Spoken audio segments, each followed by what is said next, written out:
Crazy Beats.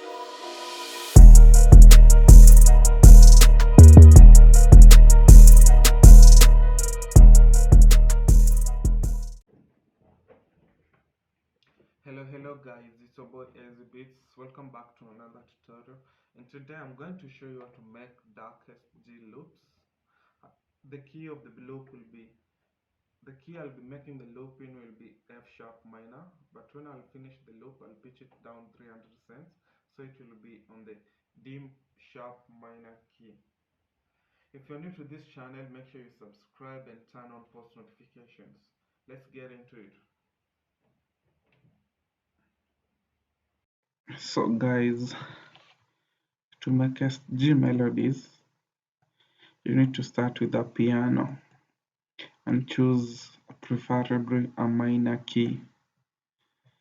In this beat I'm going to use the F sharp minor key. Let's start. Here's the pattern that I started with. It's a piano from Euphoria.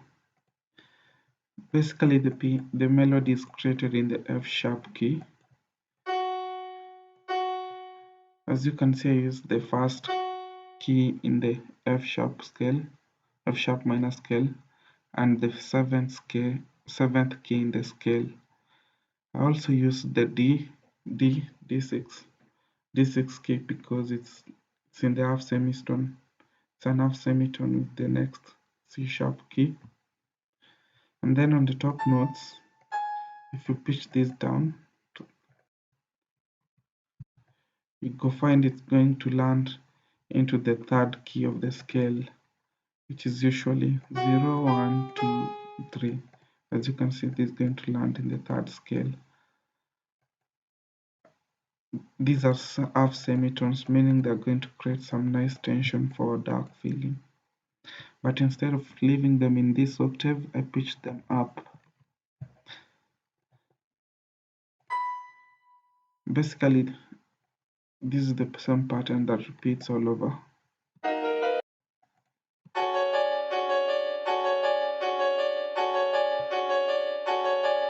I copy pasted this up to the end of the verse, of the 4 bars. But at the end of the 4 bars, instead of doing this, C sharp to D6, I did D to C sharp. Let me let you hear so you can get what I'm saying.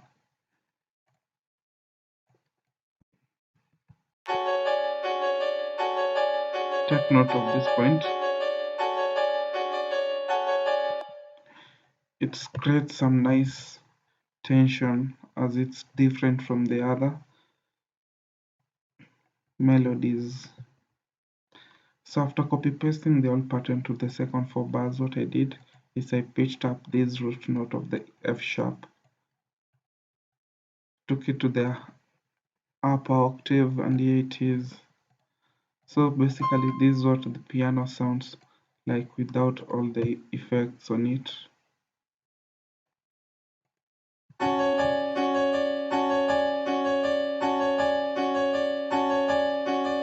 And this with the effects.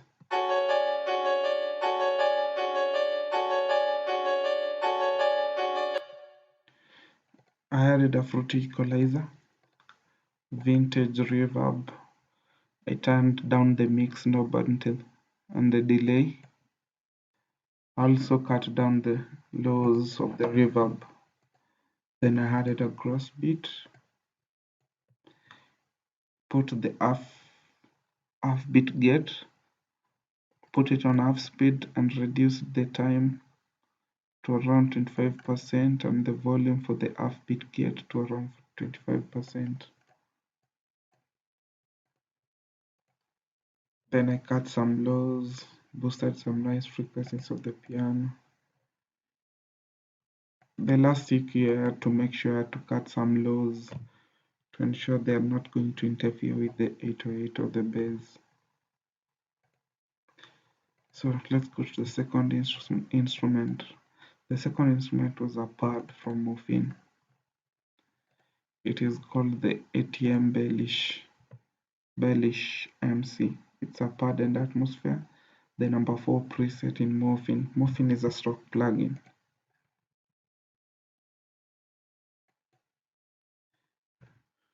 As you remember, the root note of the scale was F sharp. That's the I chose to use it. And then I took these two top keys of the scale, C sharp and D, and these are basically the pattern was. It was just a simple pad pattern to fill up the frequencies.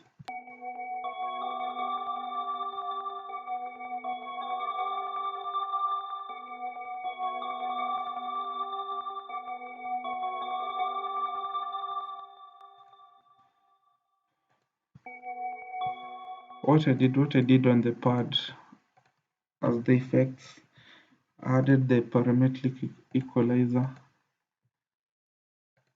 added another one to cut some highs and lows. The first one was just to cut some harsh frequencies I had noticed when I was drawing the pattern. And then finally I added the portal preset, the partial divide preset from the start here pack. Then I turned down the wet knob to around 34%.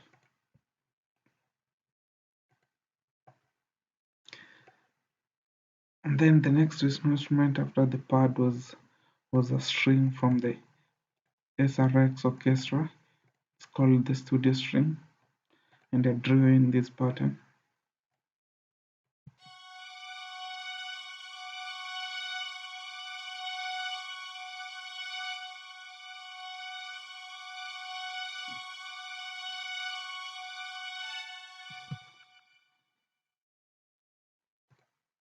Basically, the patterns just follows the root note and the top two notes.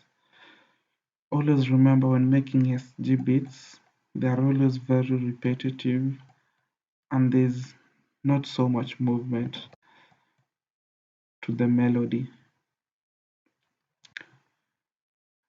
On the side of effects, this is what I added on the orchestra. Added the portal underwater preset and turned on the wet knob.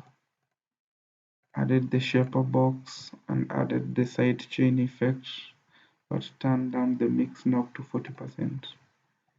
Then added the reverb, turned down the mix and delay, boosted the low cut knob, and added this parametric equalizer.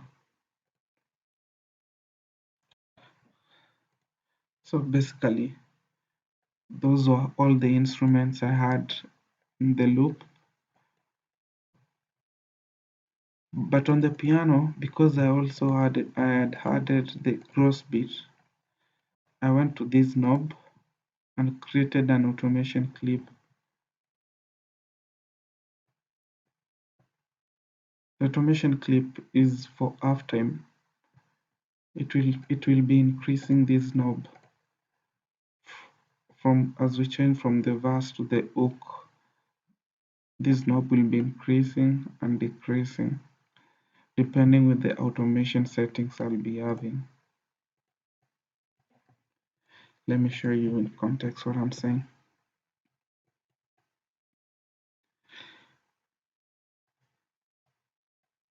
So, as you can see, the gross beat,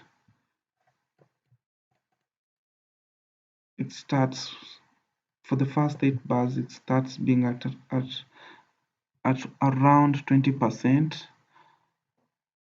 but as we get into the second 8 bars, it turns up to around 80%. As I'm going to play the loop, you realize the difference between the first 8 bars and the second 8 bars, especially on the piano. So I arranged the loop as I started with all the instruments playing all together. Took out some instruments, some parts, And at the final part, I arrange the stems of the loop. After consolidating and getting the final loop, I put it on stretch mode, and then I pitched it down 300 cents. So the final loop will be in the D sharp minor key, which is 300 cents down from the original F sharp minor key. And here is how the loop sounds.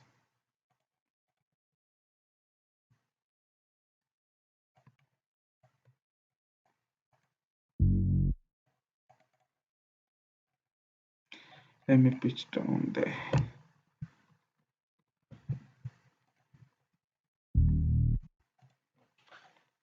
Here's the final loop.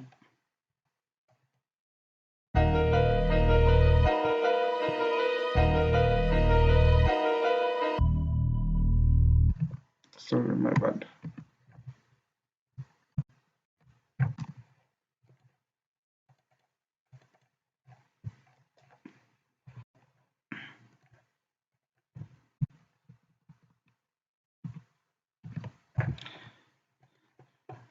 So here's the final loop.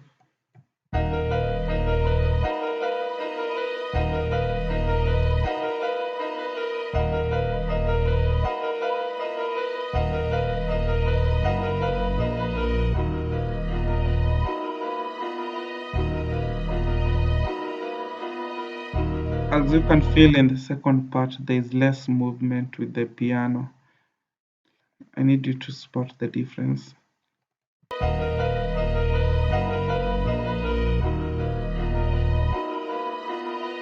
Yeah, that's the aftertime effect that I showed you how to automate this one over here.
If you have made it this far into the beat, I'd like to say thank you. Thank you for watching. If you haven't subscribed, make sure you do so.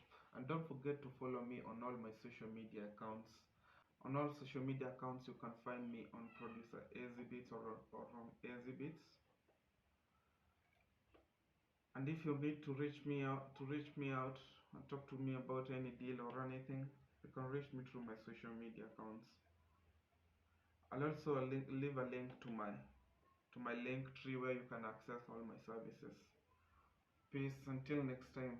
Thanks for watching.